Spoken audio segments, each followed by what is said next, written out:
दोस्तों, नमस्कार। स्वागत है आपका अपने YouTube channel maker of modern teacher पर। तो जैसा कि आप सब स्क्रीन पर देख पा रहे हैं, हम आज झारखंड डीएलएड के अंतर्गत पढ़ाई जाने वाली पेपर 8 यानी कि 8वें पत्र में गणित शिक्षण के एक महत्वपूर्ण प्रश्न जो कि लगभग हर साल ही पूछे जाते हैं। गणित शिक्षण में यानी कि पेपर 8 में जो क्वेश्चन पूछा जाएगा वो दो खंड में बटा रहेगा।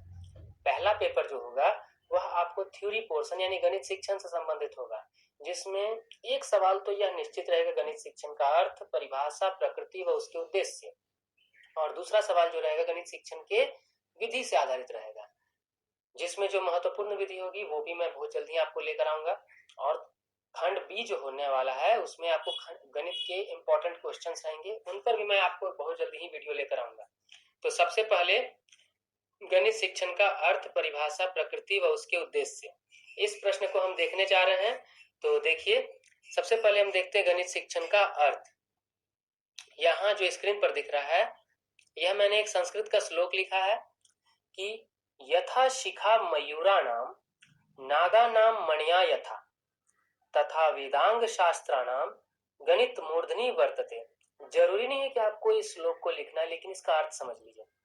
कहा जाता है कि जिस प्रकार मयूर का शिख यानी मोर का सबसे सिर के ऊपर वाला हिस्सा कलगी, नागों में मणि, जिस प्रकार ये प्रसिद्ध है, उसी प्रकार हर वेद शास्त्रों में गणित का सबसे ऊंचा स्थान है। तो वैदिक ग्रंथों, पुराणों, उपनिषदों तथा वेदांग शास्त्रों में गणित को उच्च स्थान प्राप्त है। गणित का शाब्दिक अर्थ है गणना करना, मतलब कि हम अपने दैनिक जीवन में नित्य प्रतिदिन के कर्मों में गणित का प्रयोग करते हैं, जैसे कितना बजे सोना या जागना है, घर से कितनी दूर विद्यालय है, यह पुस्तक कितने रुपए की है, वगैरह वगैरह। बिना गणित ये हमारे जीवन के आधे से भी अधिक कार्य नहीं हो पाएंगे।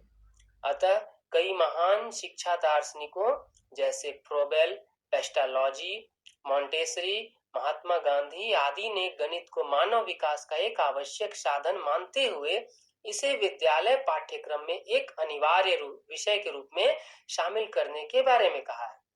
नेपोलियन ने भी स्वयं कहा है, देश की उन्नति के साथ गणित का घनिष्ठ संबंध है।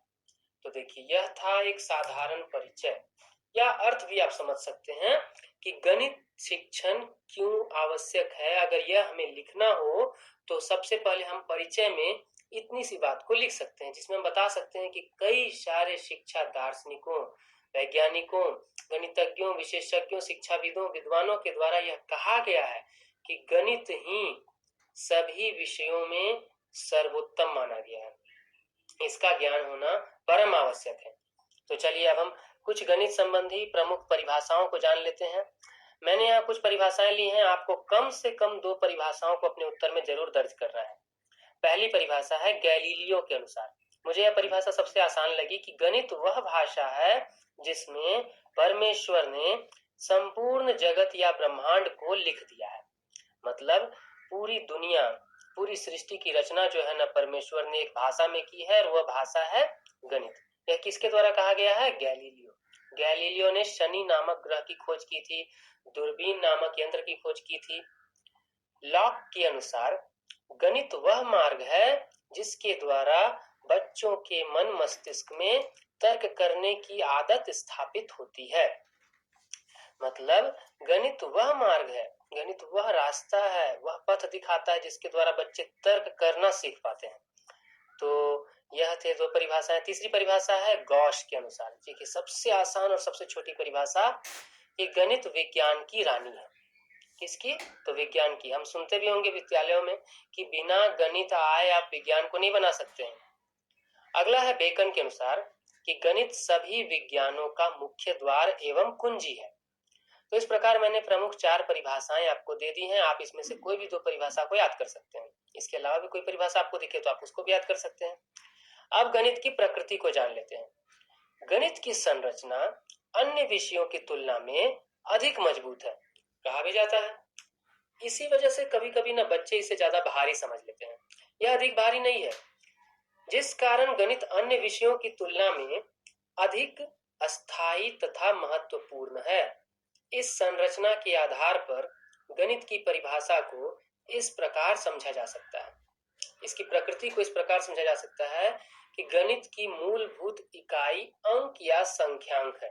देखिए, गणित में जिस तरह से हिंदी में क ख ग घ, अंग्रेजी में ABCD होते हैं ना, तो उसी तरह से अगर कहा जाए कि इसका मूलभूत इकाई क्या है, तो अंक या संख्यांक है। गणितीय संख्याओं द्वारा दिशाओं का या वस्तुओं का मापन किया जाता है। मापन, गणना एक ही वर्ड है, एक ही शब्द है। गणित के ज्ञान का आधार हमारी ज्ञानेंद्रिय है। गणित एक सांकेतिक भाषा है। गणित यथार्थ, क्रमबद्ध व तार्किक ज्ञान देता है। यथार्थ मतलब जो दिख रहा है वही, क्रमबद्ध एक सिस्टमेटिक वे में, एक सही रूप में, और तार्किक यानी कि सही और गलत की पहचान करने के बाद। गणित अमूर्त प्रत्ययों की मूर्त रूप में व्याख्या कर सकता है। जो नजर नहीं आ रहा है ना, उसको भी आपको यह सामने प्रस्तुत कर देने की शक्ति रखता है। गणित विज्ञान व कला दोनों है। सबसे महत्वपूर्ण बात, गणित को सीखा जाता है, गणित खुद नहीं आ जाता है, गणित को जानना होता है। तो गणित कला है। गणित वस्तुनिष्ठ विषय है, यानी कि यह हमेशा एक सटीक जवाब देता है। देखिए, गणित शिक्षण का एक सबसे महत्वपूर्ण पहलू मैं आपको बताना चाहूंगा कि हर विषय से गणित में एक बात अलग है। बाकी हर विषय को प्रत्येक व्यक्ति अपने अपने अनुसार से प्रस्तुत कर सकता है, परंतु याद रखिए, गणित सबके लिए एक समान है। गणित में एक सवाल का एक ही जवाब रहता है। यह हमें दर्शाता है कि हमें अपनी जगह पर टिके रहना चाहिए, अपनी बातों पर डटे रहना चाहिए।